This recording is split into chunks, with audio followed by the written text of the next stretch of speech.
All right, it is the week of December 6th, 2021, and this is the Fight Business Podcast. I'm your host, Patrick Auger, and today we're going to talk about the UFC bringing back live fight night events. Starting March 26th, they are supposedly going to Columbus, Ohio for a live fight night event. We've talked about previously on the show how hosting these events at the Apex has kept cost downs.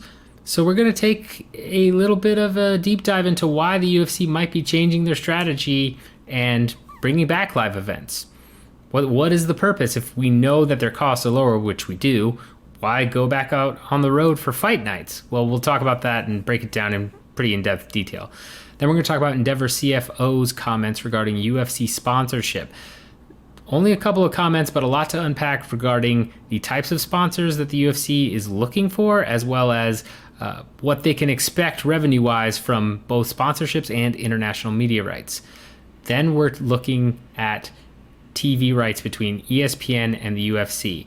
We have some numbers that have come out, according to Dave Meltzer, regarding what ESPN is paying the UFC for just their TV and streaming rights, so pay-per-view not included, and also some projections as to what the next deal, whenever it comes due, might be, at least as of right now. Then we're getting into the meat and potatoes of this episode, which is going to be the World Fight League. Darren Owen went on the MMA Hour, spoke with Ariel Helwani about the World Fight League. We've got a lot of new information. Also was a very revealing interview for several reasons. I'm going to talk to you about what I saw from a business perspective and some of my consulting expertise perspective, as well as, what we can glean about the WFL moving forward in 2023 to start. So with that in mind, we've got the timestamps in the bottom as always, and let's go ahead and dive right in. All right, so let's talk about the UFC bringing back live fight nights. Right, according to reports, March 26th, Columbus, Ohio will be the first fight night back outside of the Apex in quite some time, I believe before the pandemic. You've got Matt Brown, of course, a native of that area, wanting to get on the card. A lot of people excited. I might actually go to that card. We'll see. It just in terms of, probably as a fan, I don't know that I would go reporting, but who knows? But that's a big deal because that is the first official fight night event that's been announced outside of the Apex. We've seen the UFC obviously do live events, whether it be in Florida or Texas or Nevada, during this pandemic, as there's been either low cases or, loosening restrictions. We've seen a lot of that, but only for big pay-per-views, only for events where they know the gate is going to make up for any costs and logistics that they're going to have to set up and do in a particular area. So this is a bit of a surprising move, right? We've talked about how even before the pandemic, Dana White had said the Apex was going to be this place where they could produce a lot of content and host events and do all of this stuff from their own backyard. And from a business perspective, we know it saves them a ton of money, right? You don't have to move and set up a cage. You don't have to pay people to move and set up a cage. You don't have to pay for, various riggings and things to set up live broadcasts. You don't have to do whatever you need to do regarding a deal between venues. What are they paying or what are you getting out of that versus what your costs are to move everybody to a particular venue on any given weekend. You don't have to deal with all that. It's literally all in a building you own. It's all of your own equipment, and you're able to charge VIP access, which gives you a just straight gate that's pretty much free and clear of any expenses, as well as, you can have employees working in there doing that stuff where it's super low cost. We know it is super low cost. That was the whole point of the Apex. Was also going to be used for other content, right? But I mean, that was a major part of this. So for them to, after their historic year where they've made more money than they ever have in the past 9 months or so, as was mentioned the last time we talked, it doesn't make a lot of sense, right? Why would you go back out and do live events? Well, there are a couple of different reasons they might want to do this from a business perspective. One is pent-up demand, right? Not a lot of people, especially in the pandemic, can just get up and fly to, an Apex and pay the Apex VIP experience, which is very high. I've mentioned, I've seen $4,500, $7,000 for some of these events when you've got, one or two cool superstars and you get a VIP experience, so you get catering. It's, get to kind of rub shoulders with some people. I get that, but it's still expensive. Not a lot of people can afford to just go fly out for a weekend to go do that.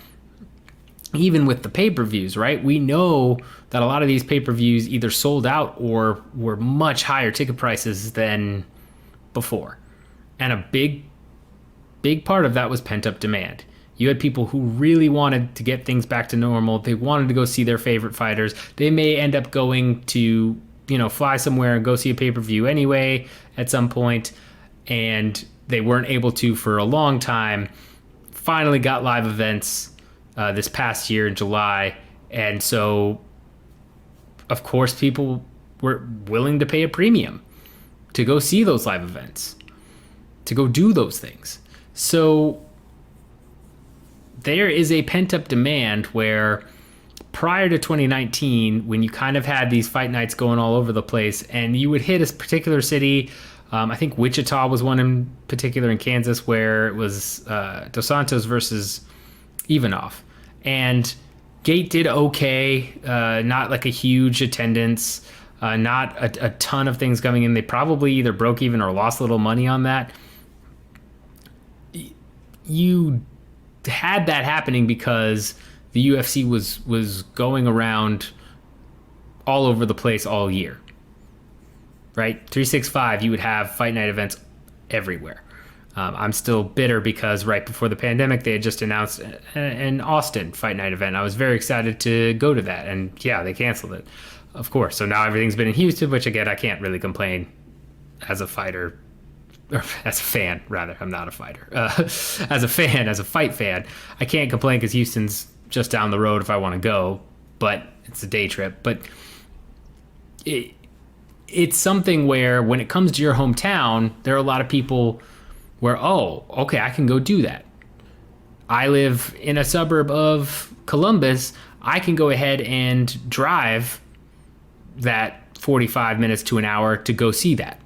Or I live in Cincinnati, or, a city that's maybe a couple hours away that, again, is a day drive, like I am from Houston. So yeah, I can go do that. I don't have to buy plane tickets. I don't have to get a hotel. I don't have to do all that stuff.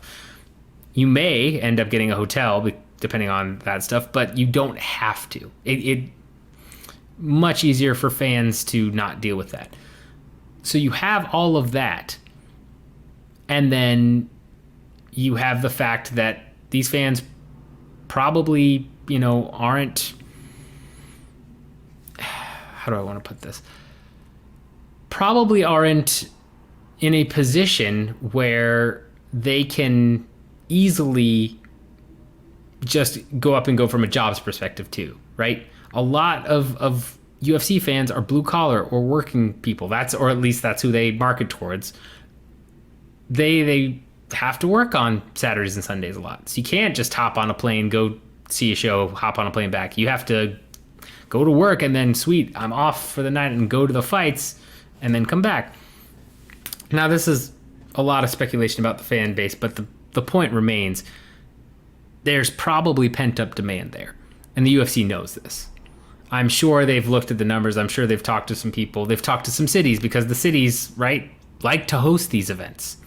It helps bring in tourism. It helps people start going out and having, drinks after the fights, drinks before the fights, eating before the fights. All of that stuff happens.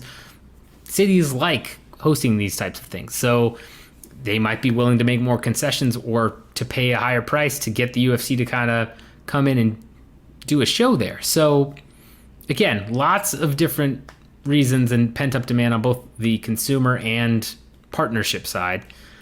That's one part of this, I believe. The other part is the brand and image of the UFC, right?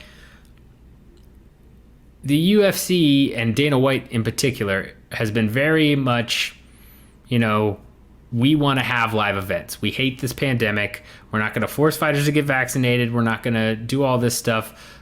They are appealing to the fan base and the customers that want to kind of continue to live their life before the pandemic. This helps sell that brand more, right? UFC's going from place to place. They're doing their thing again. They're not, afraid of this. They're bringing back events, all that stuff. I mean, it's not going to hurt your image when that's what you're going for. And White has been very outspoken with that. And again, that just strengthens the customer base. That helps get those particular customers to say, you know what, I'm willing to pay more for my ticket because they're bringing it back. They're bringing back events. They're doing this again. They're getting things back to normal. I'll pay an extra $10, $15 for my ticket. I'll pay an extra $30, $40 for my ticket in some cases, right? I know that sounds ludicrous in some ways, but it's also not that ludicrous in others. It's kind of nuts. Brand imaging and brand loyalty is a very powerful thing. If you don't believe me, look at the way some fans defend the UFC over things that a lot of people objectively would be like, that's not right, or that's really crappy of a business to do. There are plenty of examples of this on social media. Brand loyalty is a big thing. If you get a diehard customer who's buying all your pay-per-views, who's buying your merchandise, who's flying out to events, that's the type of customer you want to create as often as possible. And so, again, going and doing a live event, getting someone who might be buying pay-per-views, who might be on the cusp of becoming that more hardcore fan, that's really just, ride or die with the UFC, Bellator sucks, whatever, I'm a UFC guy type of deal. It's worth it. It's worth it if you can convert enough people through a live event like that. You do the, parking lot type of fan experience, you make it a thing. It's how it works. And again, if it sounds a little bit far-fetched, you're kind of like, well, yeah, Patrick, I guess, but, really? You really think it's that powerful? Think about when you were as a kid, especially if you're an American. Although I'm sure this applies to soccer clubs as well. But think about when you're a kid or you're, a teen or what have you, and if your, parents took you to a football game, right? And you do tailgating, and I'm not talking about necessarily an NFL game. I'm talking, any type of football game where maybe it's a high school, they're really into their high school football, they're a college, right? They've got a college team, and you go there and you go see let's say an Illini game, right? Grew up in Illinois, so let's say you're going to an Illini game and you go do the tailgate and you spend the time and all this stuff, and then you get a house full of diehard Illini fans, and that's their thing. And they're, look at the way that people do that all across all sports, right? The UFC's goal is to do that only with the UFC. It's not a particular team. You might have particular fighters, yes, that you love and all that stuff, but it's to become a UFC household where, yeah, we watch the fights every weekend. There's stories on the Sherdog forums, there's stories you can find everywhere about, yeah, me and my old man watched fights every weekend. It was awesome. It's bonding. That's the type of relationship they want to create because those are the diehard fans. It's the same thing WWE does. Same type of methodology, right? But it's really to engage in that fan base and make them spend more money. Convert those hardcores into true hardcores, or semi-hardcores into hardcores. Now, it also is there because, you know what? I'm in a smaller town, or I'm in a town where maybe there's not a ton to do, and oh, you know what? The fights are coming through. Well, okay. Like, yeah, all right, we'll go to a fight night. That sounds cool. I have one buddy who's really into fights, and he's like, yeah, come on, man. I really want to go to the fights. Let's go. Okay, I'll go check it out, see if I enjoy it. Then you get new fans. It's a good route for customer acquisition. It is, right? Some people will go and love it. Other people will go and be like, eh. But I mean, back in the day when I was very into pro wrestling, when I first got into pro wrestling, that's how it happened to me. Is I had two friends who were diehard pro wrestling fans. They held a show in Champaign, Illinois, funny enough. And I was like, all right, I'm going to go. I'll go with them. That's what we're doing tonight with the boys, sure. And then it was like, wow, and I got really into it. And then I started buying pay-per-views, which they were still under pay-per-views at the time, and buying merchandise and all that stuff. That's how you acquire new customers. Word of mouth. This is just a business rule in general. Word of mouth is more powerful marketing than any billboard, any type of ad you could place online, what have you. There's a reason why the entire software as a service industry does this net promoter score thing, which you can look up. Word of mouth is huge. If you get a friend or a friend of a friend to, or a work colleague or what have you, say like, hey, try this out, you're much more likely to adopt it in a positive light than if it's a blaring ad of, check out these highlights of, Dustin Poirier versus Charles Oliveira. It's just a proven fact. Word of mouth marketing is the strongest type of marketing you can get. So that's another reason to do these, right? There are benefits. Now, looking at the costs, here's the thing. Prior to the pandemic, when this was, again, a regular type of thing for the UFC, we know a couple of fight nights maybe didn't do so well, at least from what we have from the antitrust lawsuit, as well as, some other reports. We know that a couple of these fight nights didn't do particularly well, but others still made some profit, albeit small. So there's opportunity cost there where you're probably going to make more profit per show at the Apex than you will doing the traveling circus bit. But with the type of year that the UFC has had and the type of money they're bringing in and Endeavor's backing, it's probably viewed as almost a marketing cost is how I could see this particular strategy, right? That opportunity cost is really a marketing cost to, again, get new fans, to sell some of their other services like the VIP experiences, which are done by On Location, which, who owns that? What do you know? Endeavor. It's a way to kind of create and attract new customers. I could see that being the case. Now, will they do as many? I don't believe that. I don't think you're going to see fight nights basically every weekend like we did before. It could be I'm wrong, and they do go back to that, especially this year, this upcoming year in 2022, because of the pent-up demand. And if they do, again, I'm imagining you're going to see some pretty higher ticket prices so they can help cover their costs. But I think at some point they'll taper down to less events than they were doing, or they'll start off that way, and will target specific markets, be selective, and then do the rest at the Apex. You'll definitely see more fight nights at the Apex in general, I'd imagine. Similarly to how, pay-per-views, when they were doing the traveling pay-per-views, you had pay-per-views all over the place, but you always had the most pay-per-views of the year in Vegas, right? I think you're going to see a set number of fight nights. I don't think the most, but you're going to see a set number of fight nights take place at the Apex each year. It makes too much sense from a cost perspective.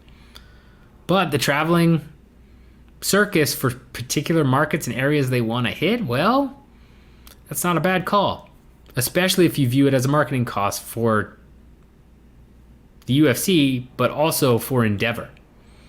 Because Endeavor is also looking to try and make sports properties their thing. They're they bought 9 minor league baseball teams recently. I mean, they're trying to become a bit of a sports empire as well.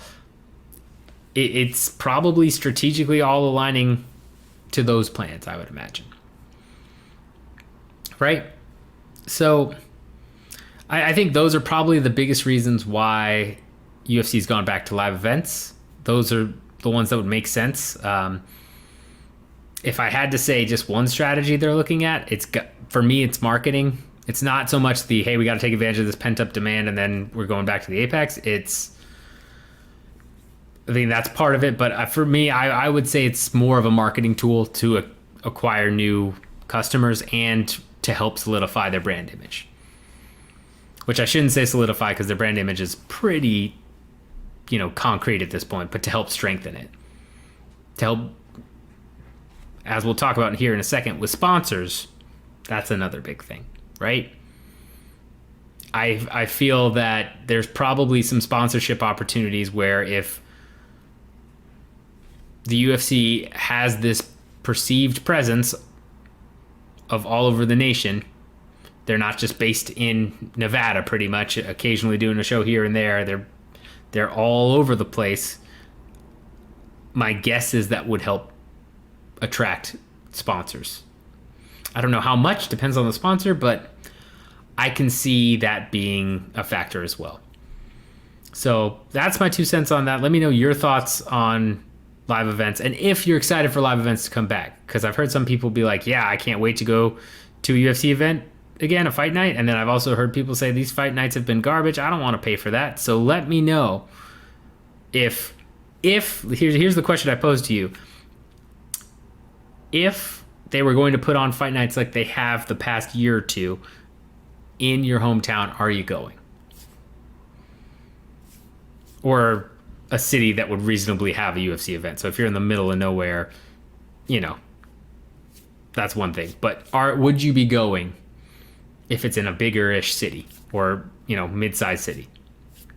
That's what I want to know for you. That's the question I pose to all of you. All right, so next thing I want to talk about is something that came to my attention. Shout out to Paul Gift over MMA Analytics, of course, one of the big 3, in my opinion, who had tweeted out something that said UFC sponsorships open categories per Endeavor CFO: quick service restaurants, insurance, and automotive, and that they felt good about the potential for margin expansion with high flow-through revenue drivers like sponsorship and international media rights. John Nash goes on to explain that high flow-through revenue is, we're talking about 85% or so, and that's also, going to show up in the EBITDA, is what he said, which means it comes through as net income. So let's unpack that a little bit. The sponsorship category is quick service restaurants, so McDonald's, Burger King, Chick-fil-A, and drive-thrus, right? That's what that means generally. Insurance, automotive. Automotive insurance is part of that. So all of that fun stuff. Homeowners insurance, I'm sure. Life insurance, I'd imagine, is probably up there too. Any type of insurance, but a lot of insurance, at least in America, is car or life, some home. But yeah, so those companies. Automotive itself, you could be looking at particular car brands, or AutoZone places would be one that comes to mind in terms of just a big national chain. Those types of sponsors, right? Those all scream to me very big companies. So that's not necessarily the case in what we see now, right? Battle Motors is one that sponsors the light heavyweight rankings. We've seen smaller sponsors, of course, in the UFC, but if those are the targets, whether you get the small fry and work your way up, or you're trying to get some of these big guys. Like, I mean, could you imagine if McDonald's sponsored the UFC, how big that would be, right? The main thing that says to me is they're looking for very high dollar and potential sponsorships. The goal is they're in a space where, again, McDonald's makes billions upon billions in revenue and shells out a ton in sponsorships. Same with insurance companies. They make hand over fist money. The big guys, right? Progressive, State Farm, all those guys. Automotive. If we're talking actual cars, right? And that industry, that's one thing. If you're talking AutoZone and car parts and all of that, that's a whole nother. But they all fit the brand. As I just mentioned, these are the companies that are either necessary or, in terms of insurance in a lot of cases, or would fit, the kind of blue collar type of persona.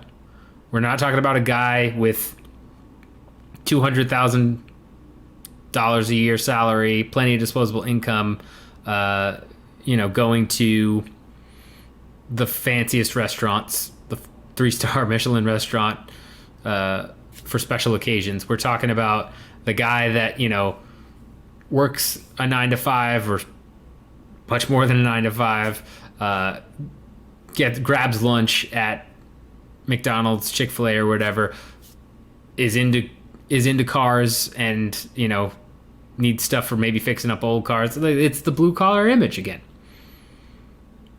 That's the persona they're going after. It fits into that. Those sponsorships do. But it makes sense that those are the 3 areas that are open right now. I would also imagine that they would be open to other things, right? Crypto.com, I'm sure, came to them with that amount of money and they said, well, yeah, okay. And crypto does fit into the same type of customer profile I'm sure that they have. But, I would not be shocked that if you had some crazy type of money coming in, they'd listen. Endeavor's not going to turn people away if you're offering more than enough money. But those targets make sense for the UFC, for that particular brand.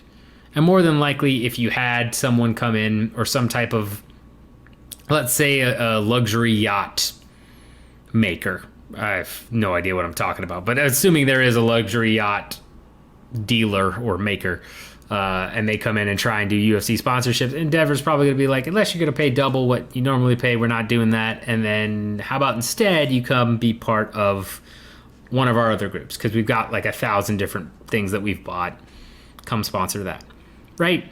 They have plenty of different products and services where those 3 make sense for the UFC and the product they're trying to sell. They've got the Euro Basketball League, they've got PBR, they've got, these minor league baseball teams now. They've got other sports properties that if somebody's trying to do sports but doesn't fit the customer profile the UFC is trying to go after, they've got other entities where Endeavor could say, how about we do this instead? So I'm not shocked by those 3 categories. And then again, potential very high value, right? You're not going after some niche category that maybe tops out where a company is, I don't know, the best company in the business is making a couple $100 million. You're going after billion-dollar revenue entities at the top end of it, which also means if there's billion-dollar revenue companies and it's not a monopoly or a hard-to-make service, really what I'm getting at is barriers to entry. If there aren't very many barriers to entry and there's a large market, then, you're going to have a lot of players, a lot of different options. Any low barrier to entry, high volume product market, which, what is it, 72 billion served that McDonald's always brags about, or how much food they churn out at any one of these quick service restaurants, or insurance, how many people need insurance. In any types of those spaces, you're going to have tons of different options and players. So you can go after those huge guys, or you can go after one of the middle guys that you're more likely to get because that's a way for them to grow and you're much more likely to get a better deal, right? So again, not shocked by those. And then we come to the high flow revenue, right? With those sponsorships, you're talking about essentially maybe you have to give the fighters a cut, or you choose to give the fighters a cut in the case of Crypto.com. But beyond that, it's marketing costs for whoever the sponsor is. And yes, you would probably have to do, depending on the size of the deal, you'd have to have fighters do events or wear your product, all that stuff. There would be some cost to that, but that's the high flow through. You're getting 85% net profit. I mean, that's huge. As I've mentioned, past couple months on this show, sponsorships are really what the UFC has been focusing on. Makes sense, especially with Endeavor driving it and needing that revenue coming in, because in other areas they've kind of hit a maturity point and they've got to now find new ways to grow in certain aspects of their business, which happens with every single business, right? Not surprising, but they've reached maturity in certain areas. Sponsorships, though, is not one of them. Sponsorships is a place where they can leverage their maturity as the market leader, as the clear premier mixed martial arts league in terms of just being light years ahead of the competition. They can leverage that to get big name sponsors, and they have. They really have. I expect them to continue to do that. ZipRecruiter, right, is a weird thing to see with the UFC, but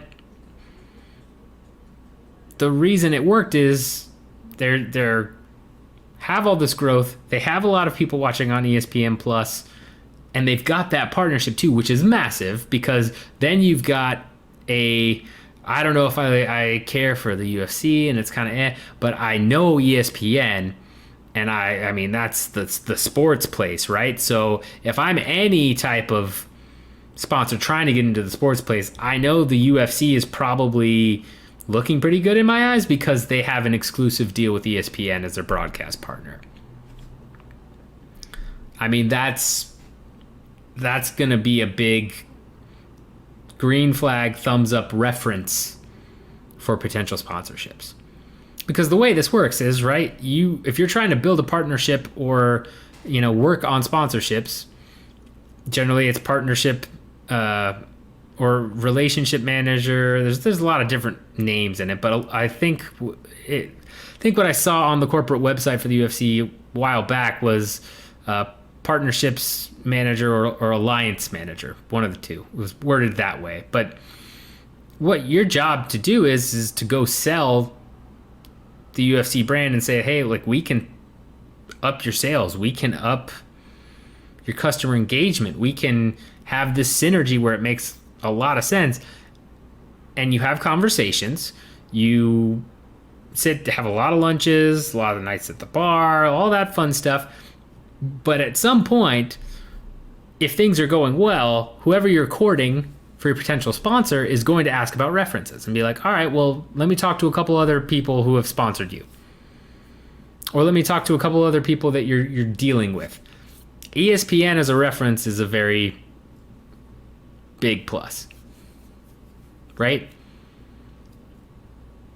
Reebok, as much as that deal wasn't, what both sides expected, early on, I'm sure that was a big boost in terms of references. In fact, as it's been alluded to in conversations, especially with COO Lawrence Epstein, the Reebok deal was part of the reason that ESPN came on board. Was, yes, you needed the uniform, you needed to look good, but you also had a big player in the space that you were partnering with. ESPN maybe balks at just the idea of the UFC, but then they say the UFC and Reebok, and they say, all right, we'll have these conversations, we'll talk, and then they see Endeavor's in the mix. They, continue to talk, all that, and then all of a sudden, there you go. There's a lot that goes into partnership management. It is not an easy job. It's a lot of schmoozing. It's a lot of, feeling stuff out, trying to negotiate these companies to give you money on the promise of it will help them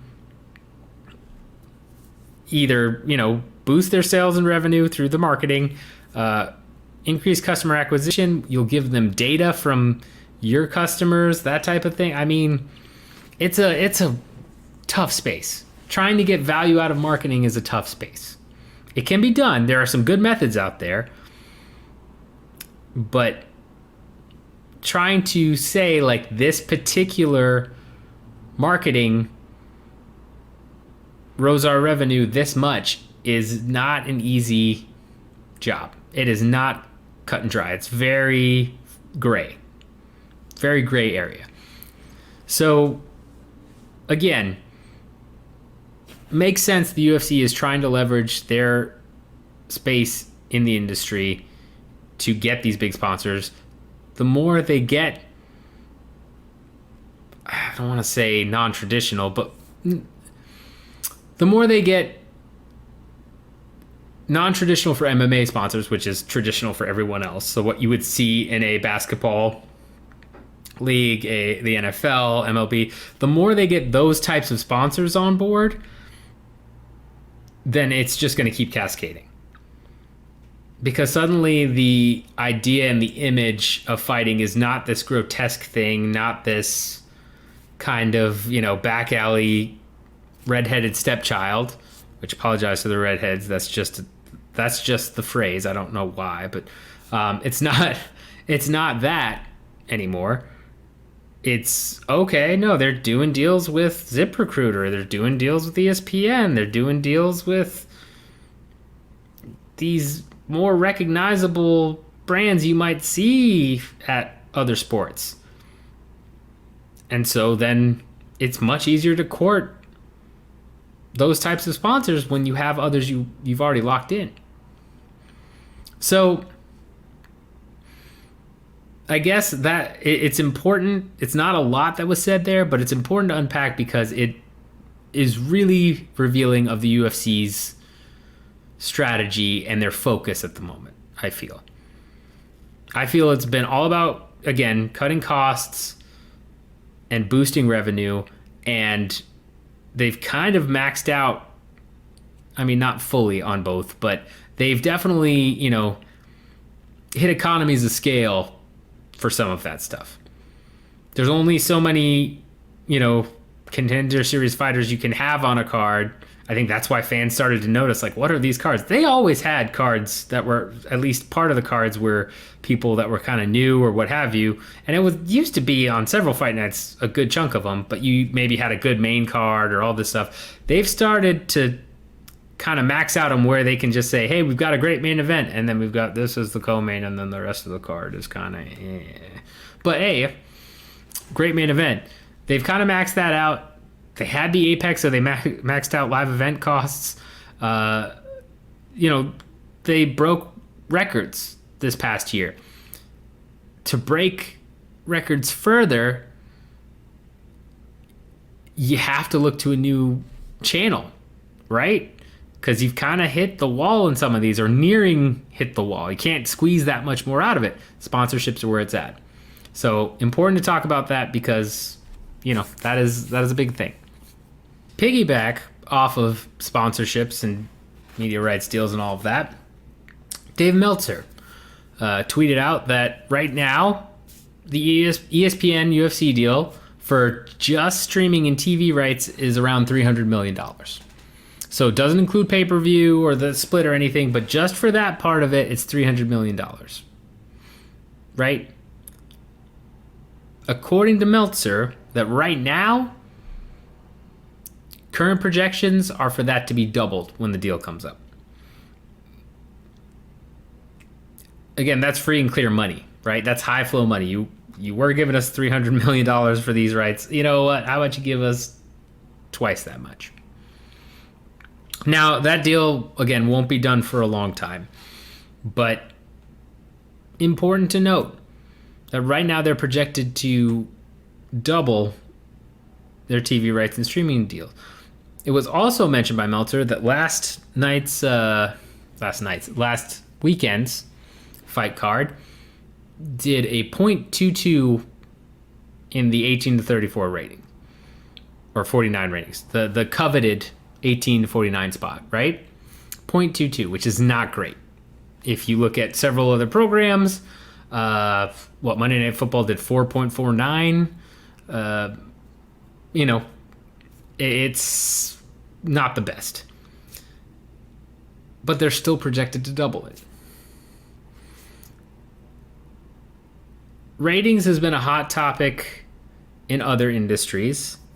It was semi-hot topic in the UFC, especially before the ESPN Plus deal, right?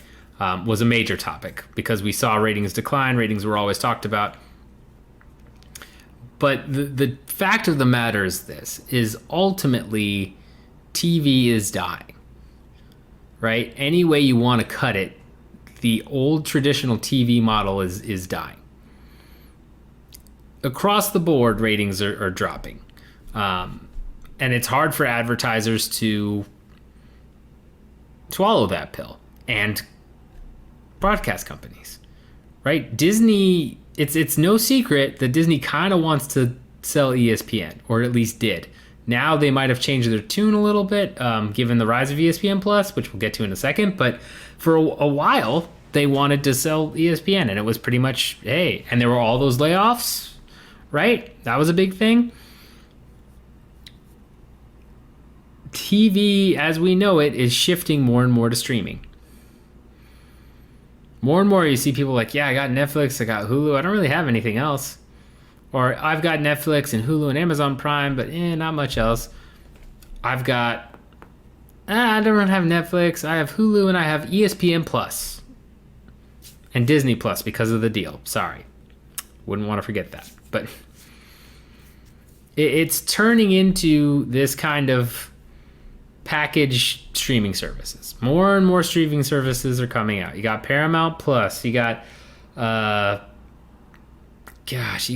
got Apple TV, which has been around for a while. You've got, or Apple Plus rather. Sorry, that's new. You've got all these different services constantly being created. It's the future. It will take a little bit longer than a clear-cut transition of, say CDs to MP3s or something of that nature. But even CDs to MP3s, that took a while, right? It was not overnight where all of a sudden people stopped using CDs and started downloading MP3s. And there were weird iterations. You had those hit clips. Man, those hit clips were so weird, right? Like, it's a whole thing. But as, iPods come out, that radically changes the game. Suddenly CDs are declining, all that. Then you have the iPhone declining. And now CDs they exist, but, rarely do people buy CDs now. Unless they're like special live performances or commemorative and they want to have them, yeah, that's fine. But really, records are the new kind of rise for that. TV will still live on. It will not be hey, we're done with TV forever. Like, cable is gone for good. Nobody has cable anymore. I think that would be, maybe it goes away eventually, but I don't foresee that happening in my lifetime. Where you can't use cable TV. It's truly a thing of the past. But this is how it goes. This is how it works. Streaming has become the new thing. as the internet capabilities have gotten better, streaming is becoming more popular. And so when you look at ratings now, TV ratings, Nielsen and all that, they matter, but the streaming numbers matter more. And so while 0.22 for last Saturday's card on ESPN isn't a good number, right? It doesn't count everyone who watched the event through ESPN Plus. And it doesn't look at any numbers in terms of subscriber attribution through ESPN Plus. Because as I said on the last show, right, ESPN is very happy and thinks that the UFC was a major driver of people signing up for ESPN Plus. They're very happy with the UFC. And when it comes to subscription services, it really doesn't matter how much you watch something. It only matters that they continue to pay you that monthly subscription. That's what makes it so weird. It's not like cable. Well, I say that, but it's not entirely true because of advertisements. So there are important things in terms of trying to grab advertisers into the shows. But it's, at least from ESPN's perspective, it's a different beast. You still do want advertisers, but it's not solely dependent on advertising. And if anything, when you're going to do advertising deals, you're looking and pushing forward your subscriber count. You're saying, look, we've got 15 million subscribers. Come advertise with us. And then you might get into the nitty gritty of like, well, yeah, we can put you on a UFC event. We can put you on a Marvel show. We can put you on the banners over here. We can put you on the Hulu show.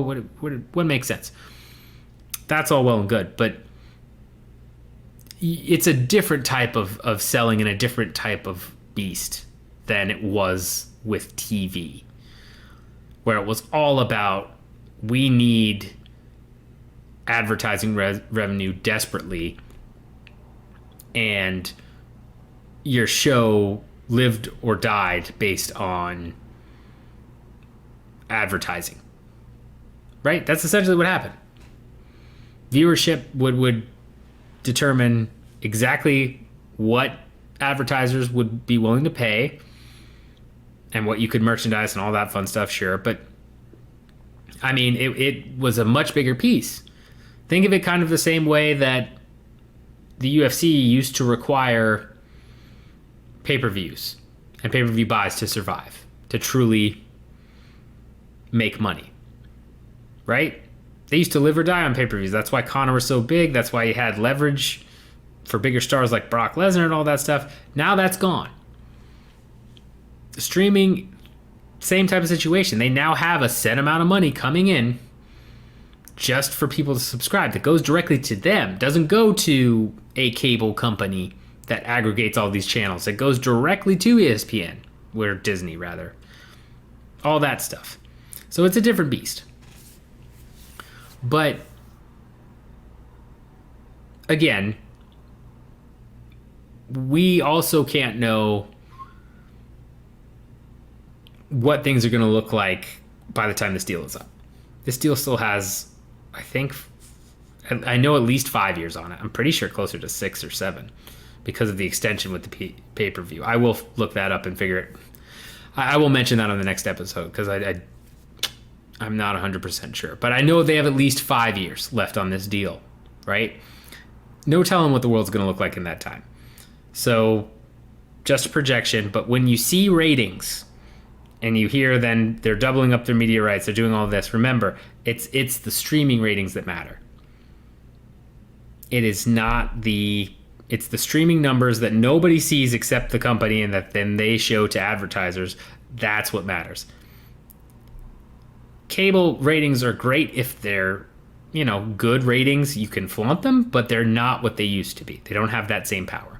Important to note when people are looking and saying, man, they only did 0.22. Like, how are they going to get double what they're getting right now in media rights? Because the streaming numbers are big. So keep that all in mind because, again, as things shift, I think that's going to become even more important in the next 5 years, and when the UFC goes for their next bid for broadcast media rights. I think it'll play a major factor. So, all right. So, last thing we have to talk about today, and I think I said this was the meat and potatoes, but I don't know that's going to be as long as some of the other things because I got into some stuff on some other segments, but it's important we talk about this. The World Fight League, right? They had their founder, commissioner, Darren Owen, on the MMA Hour. Now, for those of you unfamiliar with Darren Owen, he goes into it a little bit on the show with Ariel, but this is a guy that was the CEO of Aggression Fight League, I believe, in or AFC, so Aggression Fighting Championship in Canada, was a bigger type of promotion in Canada, and then in 2013 was bought by the World Series of Fighting. He then ends up being, part of World Series of Fighting, and he stated on the Helwani show it's not what he thought it would be. He butted heads with some people, which we'll circle back around to. And then reveals an important fact where, PFL owns the rights to World Series of Fighting in the U.S., but outside of that, there's another entity. It's World Series of Fighting Global, where he was promoted to COO, and he has been for the past 5 years or so. And now he's venturing out into doing the WFL. So, just to unpack that, right? This is a guy that's been in the business for quite some time, 15, 20 years. What I think he said 20. So, he's a veteran of the industry side of things.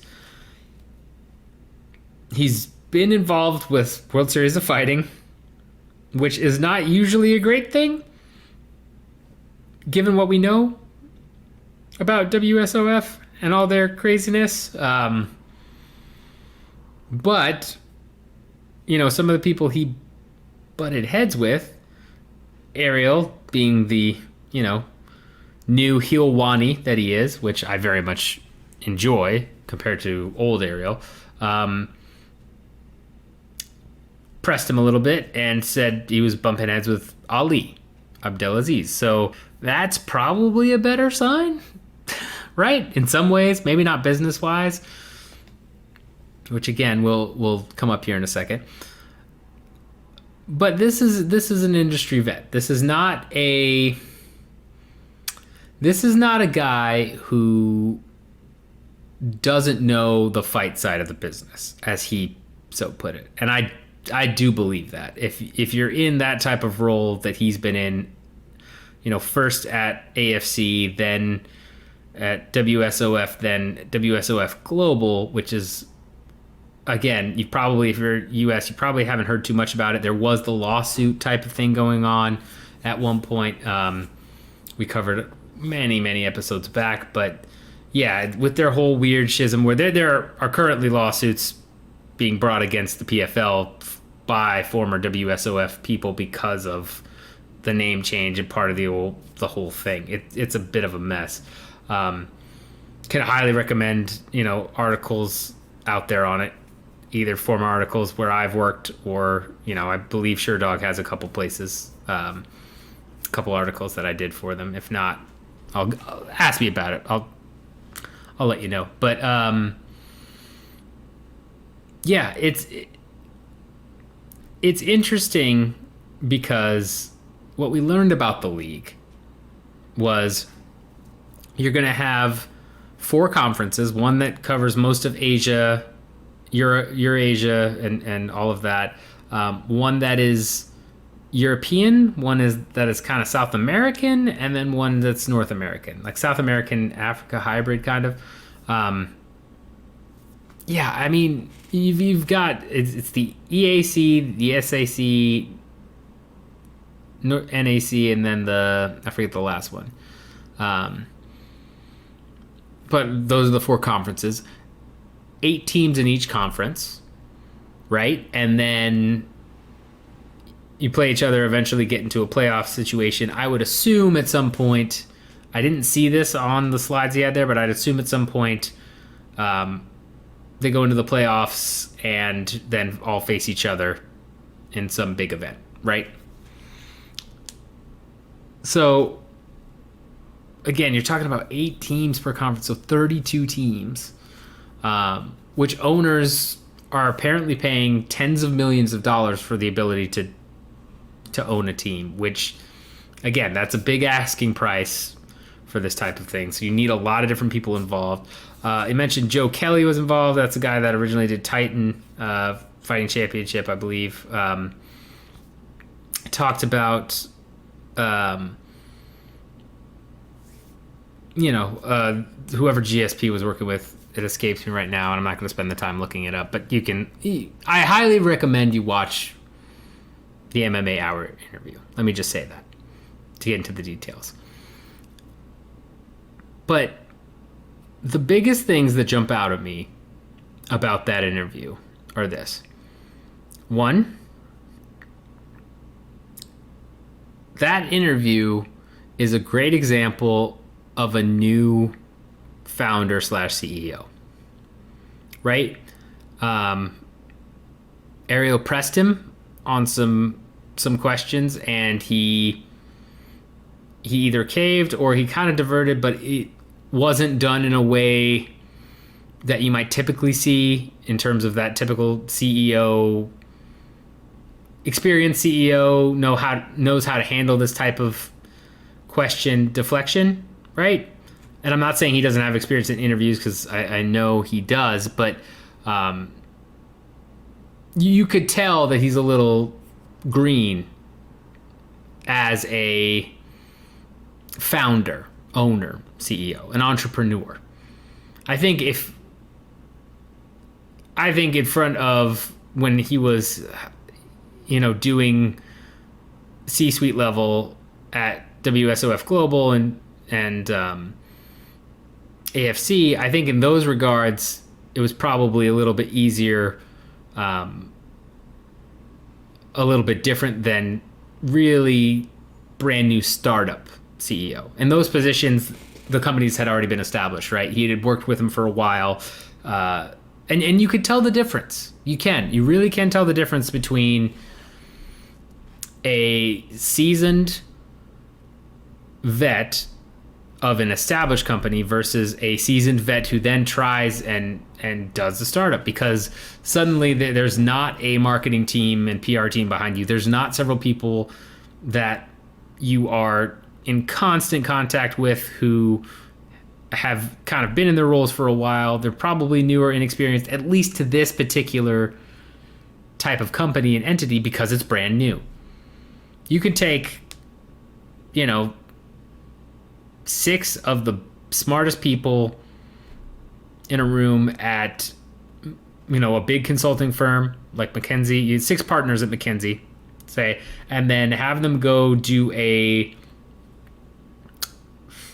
car startup where they're trying to make an electric car or something, and they're gonna sound a little bit different during the first few months and first phase of everything, because it's a brand new thing. It's just how it is. You don't have all the answers. You don't have that experience where, yes, I've been doing this forever.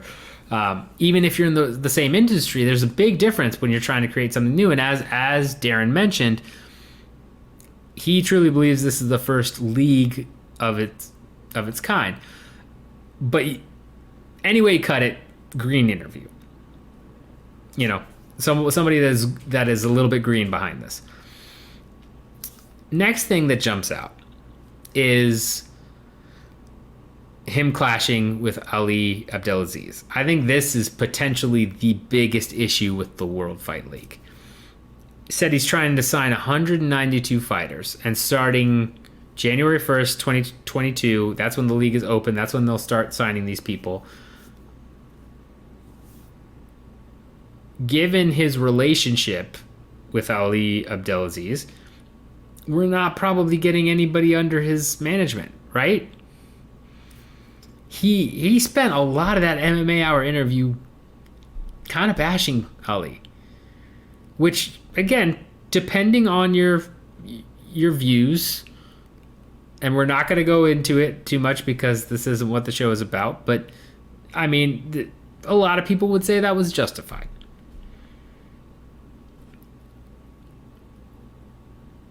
Regardless, from a business perspective, you've now probably blackballed yourself, or your previous working relationship blackballed yourself, right? In which case, it didn't really matter for him to go out and say what he did, and maybe that's why he said those things. But you are blackballed from one of the most prominent MMA managers in the industry,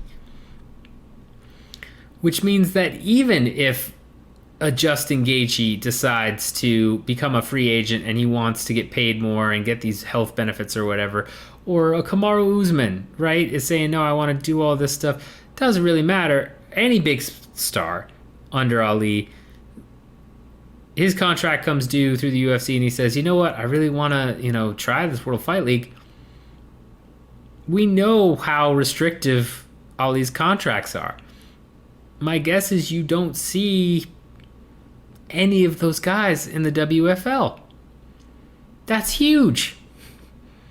That means even if this gets off the ground and you get a couple years in and then you get the opportunity to bid on some of these big name players, you're probably not getting them because of past relationships. That's massive from a business perspective. And then you go back and you see throughout his interview, and more power to Darren Owen, that he is very passionate about the league aspect of it. He really, truly thinks this will change things. And again, more power to him. I wish him the best success in that. I really would love to see that happen, just from a, competition standpoint, as well as just an idea like that taking off. But when asked about, and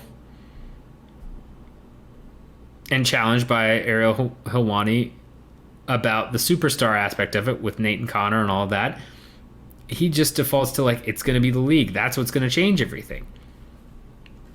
And it seems from the outside looking in, he's really bought into the concept, and he's really driving the concept that it's going to be the league that is what fans and people are going to pay for. The stars are there, and that's awesome, but it's really going to be more of the league aspect, similar to the NBA. All right, there are definitely people that want to see LeBron play and will, go out of their way to see LeBron play and won't go to a game if LeBron's not there and all that stuff. There are those people out there. But the majority of people are like, I'm a Lakers fan. And, some years we're the best and we're bringing home championships. We've got Kobe and Shaq, and now we've got LeBron and AD and all these people. It's going to be awesome. And other years, well, we're kind of garbage. We're like, well, here's a year or two where we don't really have anybody. We might have one or two bright prospects. We're not doing so well. It's kind of any sports team, right? That's how sports teams work. It's more about the team. But we've seen the IFL try this and fail, albeit a long time ago, so maybe it was timing is an issue and this will take off. I'm not going to say that, but who knows? And we've also seen the way ratings and pay-per-view buys correlate to particular stars. Now, one could argue that the UFC is essentially just one big team, right? That what I was talking about earlier with people becoming, fans of the UFC and having that brand, there are a lot of people that are going to watch the UFC regardless of who's fighting.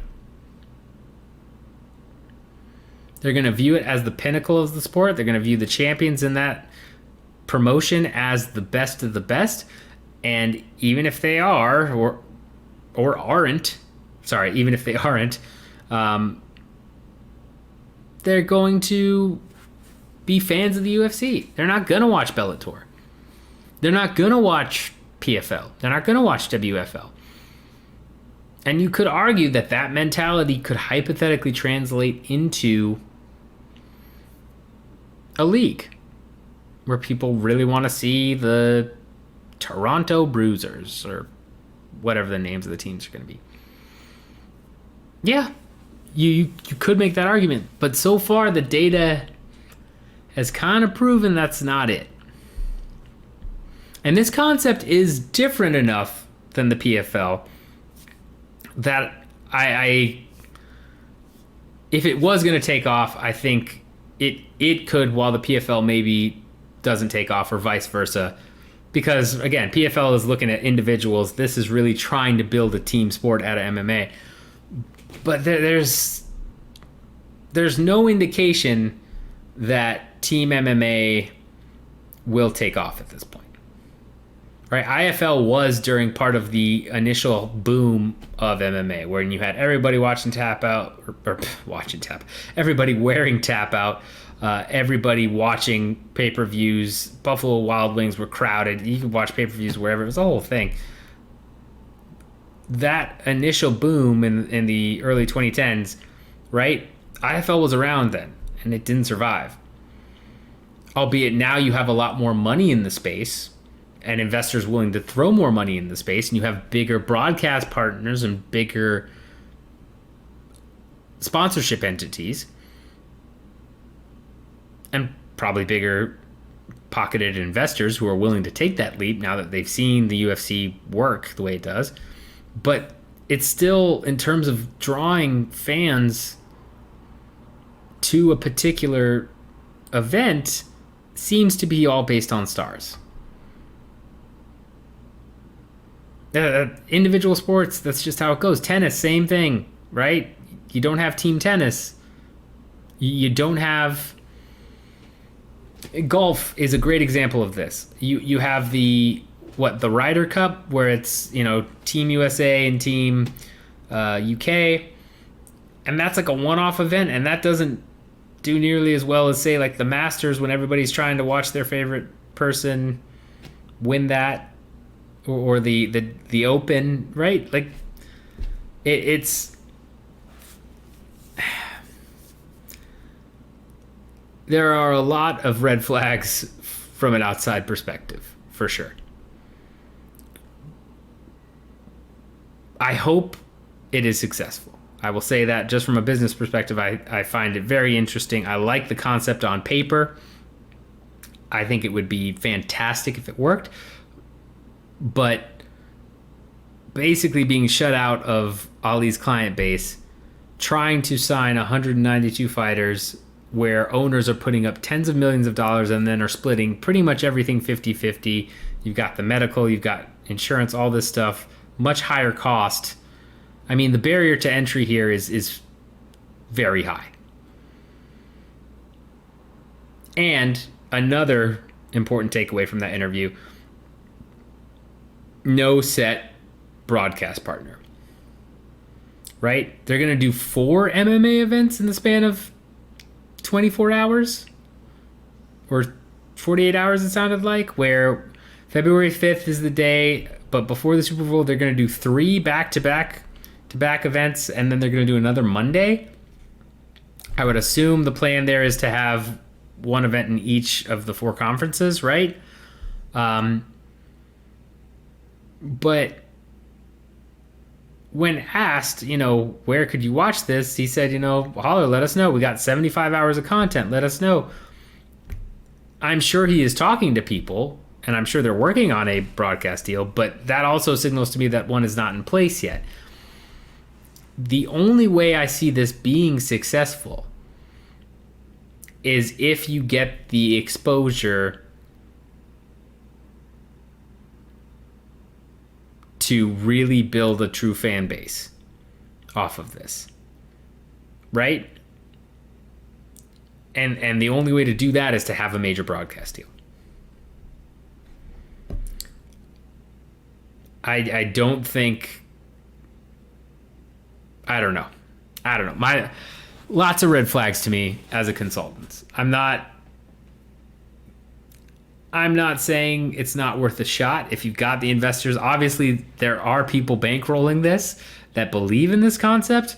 And I love the concept for what it is and would love for it to work. It's just, I would love to dive into some of the data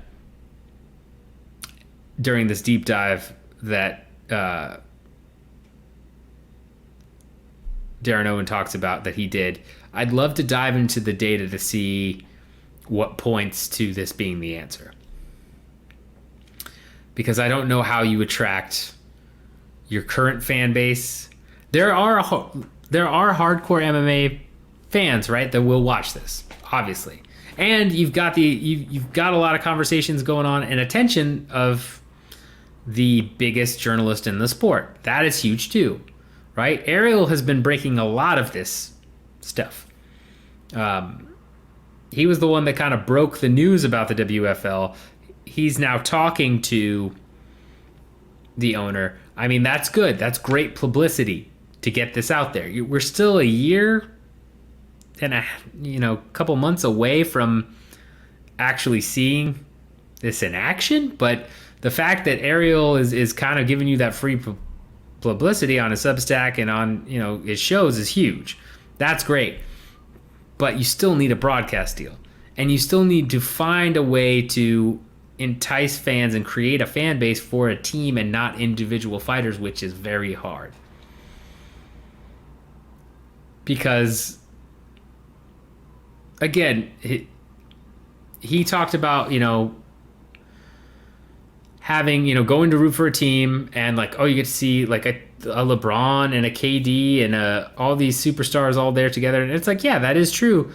But in fighting, it's going to be interesting because he also talked about having your A guy versus your B guy. Maybe they bring your C guy in a different weight class.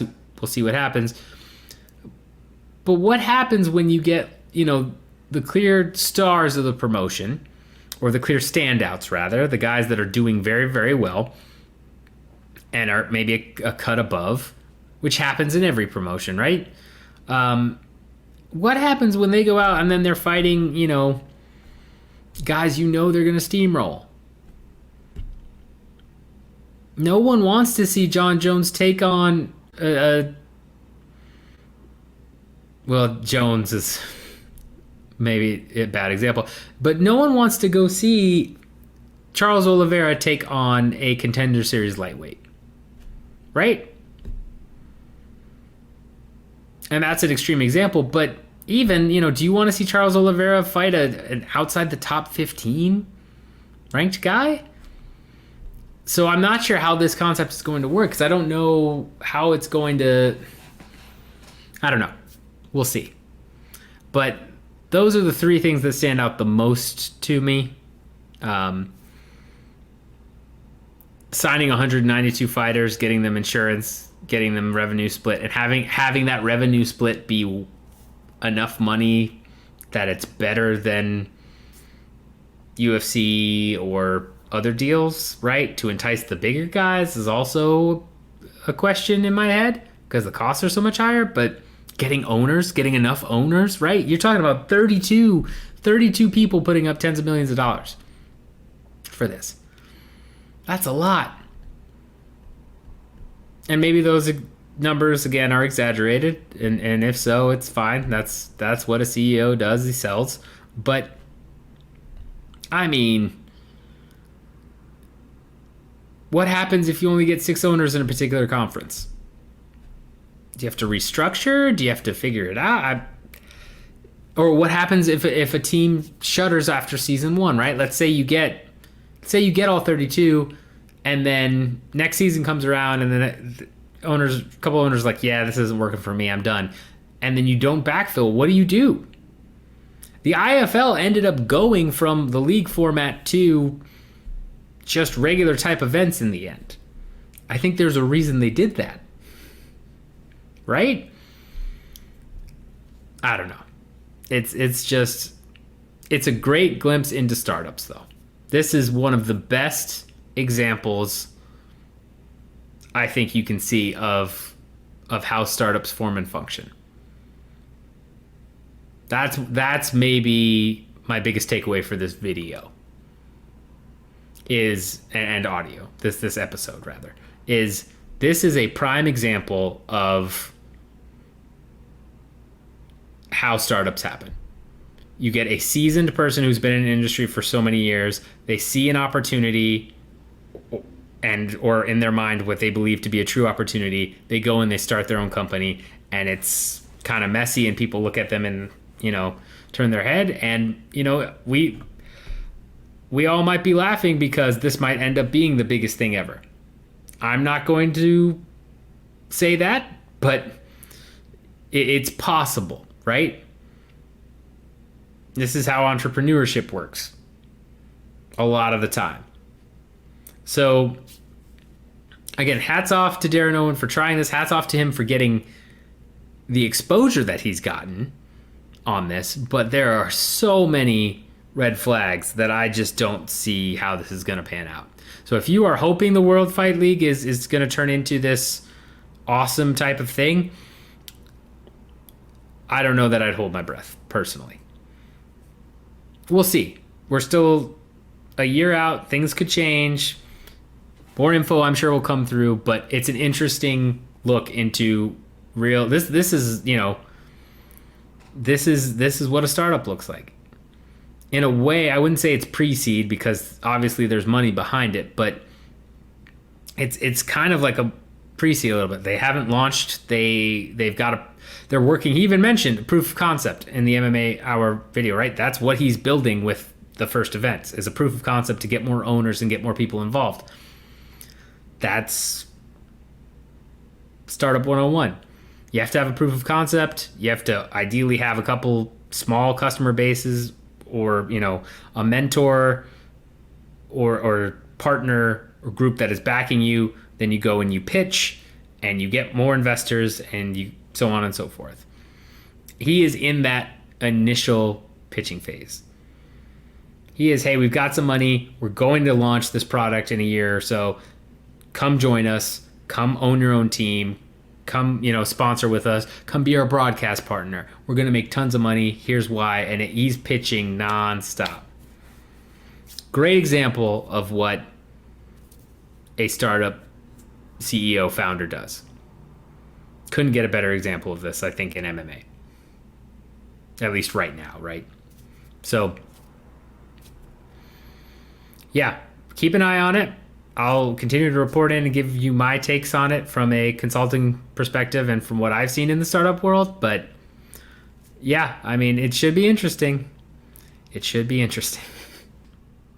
All right, guys, I know it was a bit of a longer episode. I appreciate you hanging in there with me. Make sure you like, subscribe, bell notification. If you're on Apple, Spotify, Anchor, all of that, love you guys for listening. Appreciate it as always. I'm going to get more consistent about uploading it. We have a little bit issue getting the audio version only, but I will start, getting that up. That's on me. That's not anybody else. That's on me. I will start uploading that more regularly. But yeah, let me know your thoughts and comments on any of the topics that I've covered. Let me know if you want to hear me talk about certain topics. I loved answering Scott's question the other week. I'd love to continue to do that. Let me know. Love you guys for listening, and appreciate all of you, every single one of you, for listening to this podcast and the episode and supporting me. So until next time, y'all, get money.